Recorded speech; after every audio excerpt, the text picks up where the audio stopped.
దేనినైనా సరే ముందుగా మనం ఇతరులకు ఇవ్వగలగాలి అంటే అది ముందు మనలో ఉండాలి.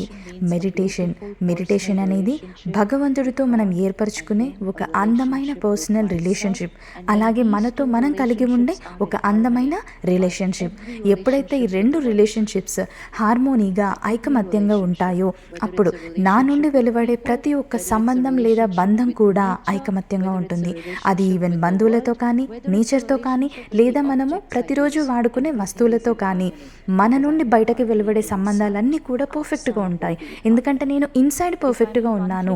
గాడ్‌తో పర్ఫెక్ట్‌గా ఉన్నాను. నాతో నేను పర్ఫెక్ట్‌గా ఉన్నాను. కాబట్టి దీనికోసము ప్రతిరోజు ఉదయం 30 నిమిషాల పాటు మనతో మనం కమిట్మెంట్‌గా ఉండాలి. కంపల్సరీగా మనం టైం తీసుకోవాలి. మనం చేసే ప్రతి పనిలో మనం ఎమోషనల్‌గా స్టేబుల్‌గా ఉండాలంటే ప్రతిరోజు ఉదయం 30 నిమిషాల పాటు ఒక హై ఎనర్జీ నోట్‌తో మన లైఫ్‌ని స్టార్ట్